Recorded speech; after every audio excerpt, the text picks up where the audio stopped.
The reason I wanted to film this is because I think that when we're trying to get out of debt and just declutter our lives, it's all about the perspective you have on your stuff. And for example, Matt's closet lately, he's had so many clothes just coming out of his drawers and overflowing that we have a pretty big closet in our master bedroom, and we're planning on getting him a big dresser to put in there.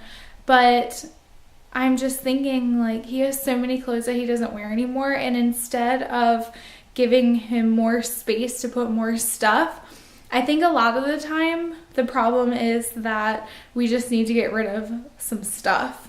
So I've been going through the house recently and starting with one room after the other and just clearing out stuff that we don't use. And I think it's so easy to hold on to things, especially if we have the room to do it. And I've been watching a lot of videos on YouTube recently about minimalism. And if you're not familiar with it, minimalists keep only things that serve a purpose in their life and that bring them joy. And I'm not trying to get rid of all my stuff, but I really admire that principle that so many people base their success and their status on the amount of stuff or the stuff that they have.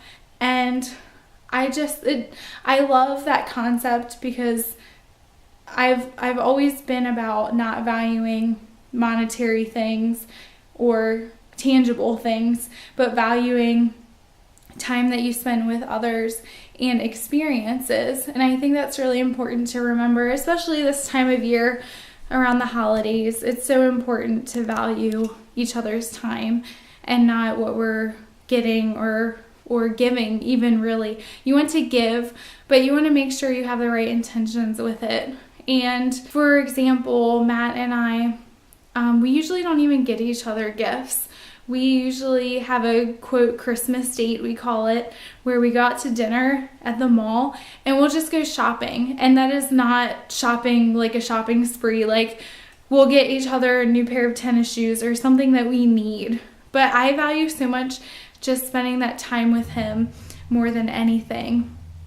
So I wanted to show you some of the stuff that I'm getting rid of, which might look like stuff that would be nice to hang on to, but really think about, and especially if you're trying to get out of debt still, think about what you can get rid of to meet your goal. And that stuff could be holding you back emotionally and physically, like money-wise. So I found that getting rid of my stuff and consigning it, I'll go back a few weeks later and I have, like $50, depending about how much stuff that I have consigned. So here's some of the stuff that I am consigning. This is all of it right here. Looking at it, like, there's a chalkboard. We had this at our wedding. If you see Bloody Mary, Mimosa, Sangria, we had a brunch wedding, and that might be really nice to keep, but it's been sitting in our office for a year. We haven't used it. There's a little vacuum cleaner that I haven't used for 3 years since we moved in. I bought these for our laundry room, and honestly, this was an impulse buy after we went to a friend's house and I saw how nicely decorated it was, and I came home really feeling like, man, I really need to do something with my house. And I went online and I found these, and I really don't even like them that much, and they've been sitting on the floor in my laundry room and I never even hung them up. And I just felt like I had that impulse, like keeping up with the Joneses thing, like I needed to live up to something, but I'm really realizing that it's not stuff that makes me happy. So just random things like this dog thing. I've had this, our dog is 9. I don't even know when I bought it, but I've had it forever. And then these two things, these little containers, were given to us when we moved into our house. Whenever you move into somebody's house, whenever you move into a new house, people will just want to give you their stuff, and it's really hard to say no because they're being so kind. But it's okay to say no because you've got to really fill your home with things that you enjoy and that make you happy. and it is okay to say no sometimes.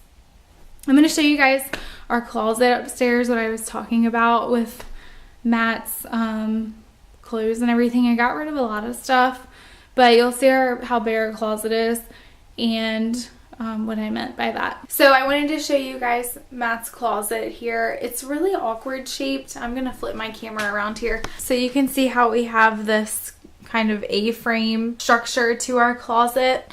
And I call this Matt's closet. This is the master bedroom closet because this dresser right here is Matt's, and this is only Matt's stuff in this closet, and I keep my stuff in another closet.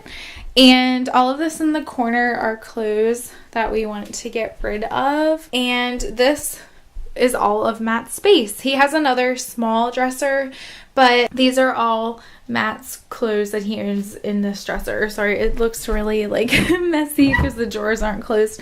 But I went through and I sorted out everything and got rid of clothes that he really doesn't wear anymore.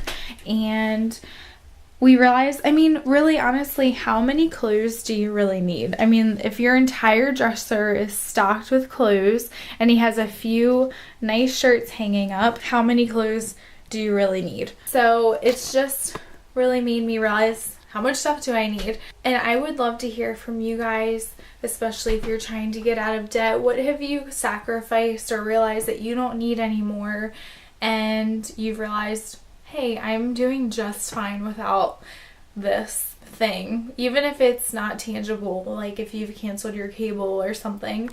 What have you gotten rid of or sacrificed that made you be able to reach your goals? I would love to hear from you guys, and we'll be posting more often about things that we've done and changes we've made in order to reach our goals. So I look forward to uploading more and hearing from you guys soon. Okay, bye!